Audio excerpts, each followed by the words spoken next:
Discipline and freedom seem like opposites. In reality, they're partners.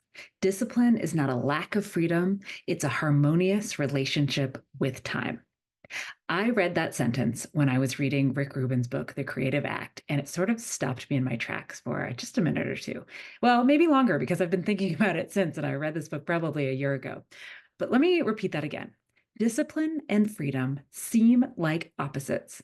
In reality, they're partners. Discipline is not a lack of freedom, it's a harmonious relationship with time.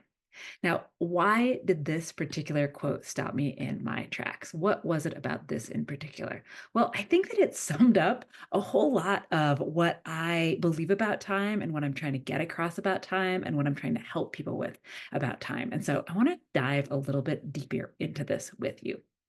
So when we first hear the word discipline, or at least I don't know, when I first hear the word discipline, I don't think great things, right? It's a word that we use with kids to talk about punishment, really, right? It's a thing that we always tell ourselves we have to have more discipline. If we could only have more discipline, then we would be able to do all of the things that we wanted to do. I don't really think of it so much like that in terms of this kind of end all be all. And in fact, sometimes when I hear the word discipline, when I'm kind of at odds with that, right? Because if somebody is telling me what to do, if there's something that's telling me what to do, my first impulse is no. I don't want you to tell me what to do, right? And sometimes it feels like discipline is this thing telling us what we have to do, what we need to do. I've got a little bit of that rebel tendency in me. I don't know about you, but you also probably think, yes, I would like to, what would discipline bring me if I could do that, right? And we're probably thinking about more things than it actually does bring us. But you may be thinking, okay, discipline, great discipline. But what else is on the other side of that? The other side of that is things that we might not want, that we might feel penned in by, that might not feel free at all to us. We think about scheduling, about time blocking, about planning. All of that screams discipline, but it also tends to make us think, oof, that I'm just going to be so penned in by that. Even if I'm the one telling myself that I'm going to do these things, even if it's not societal pressure or somebody else, et cetera, it feels like it's going to be a little bit penned in, maybe, right? But structure actually gives you freedom. And this is the thing that I think, it maybe took me a long time to realize. And it's something that you might be thinking, like, how can these two things coexist together? Or how do they coexist together? Why are freedom and discipline not at odds with each other, right? If we are adding structure to something, if we're adding discipline to something, if we're adding boundaries to something, doesn't that restrict us instead of making us more free? But I want to flip how we're thinking about this, right? So when I think about structure, right, for me, when I think about planning out my days, planning out my weeks, planning for the things that I'm trying to get done, I don't think I have to absolutely follow this plan. Otherwise, it will all be for naught. Or I have to absolutely follow this plan. Otherwise, I have failed, right?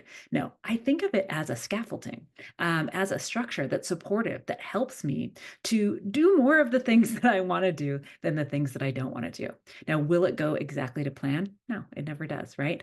But having that structure in there allows me to do a couple of things. One, to make better choices, right? At least I'm saying, well, here's the thing I plan to do, and here's the incoming item.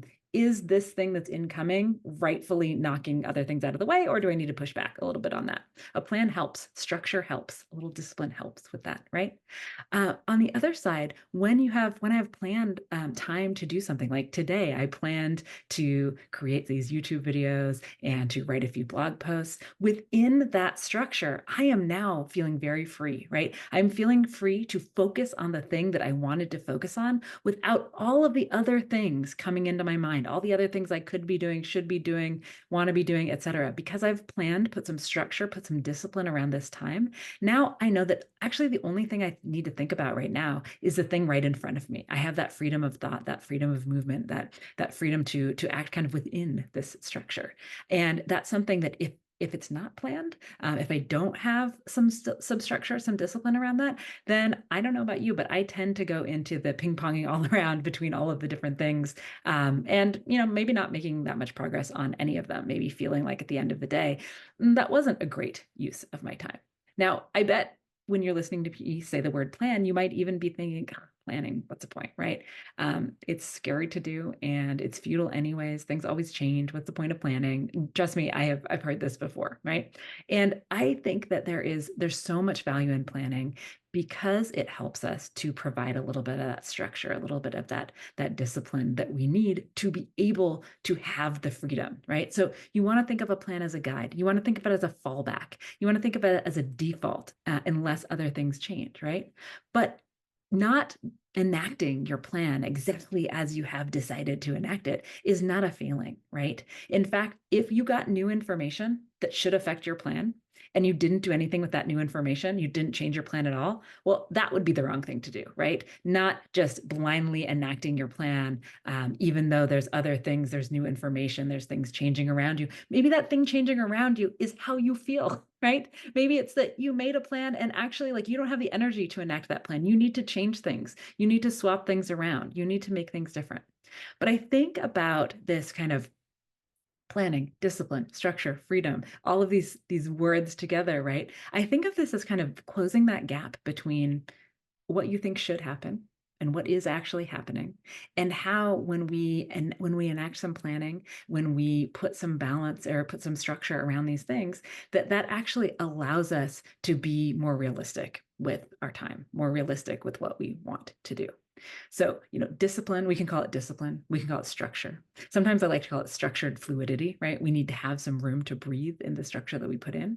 But all of these things go a whole long way to increasing this harmonious relationship with time that Rick Rubin is talking about. And I don't know about you, but that's what I want. I want a harmonious relationship with time. I want to feel good about the time that I use today. I want to feel good about what I'm planning for tomorrow. I want to feel good about my plan tomorrow, even if it doesn't go exactly as planned and things need to change. But having that structure around things that some might call discipline helps us to actually have that freedom in the moment, helps us to be able to create that harmonious relationship with time. So, what do you think? Am I onto something with this? Is Rick Rubin onto something with this? How do you feel about the relationship between discipline and freedom? Does that help you to create a harmonious relationship with time or something else entirely? Let me know. And of course, as always, if you want to keep seeing content like this, keep seeing me in your feed, go ahead and like and subscribe. Like she said, make sure to subscribe to the channel because only a small percentage of the people that will actually watch our videos are subscribed. So make sure and hit that subscribe button.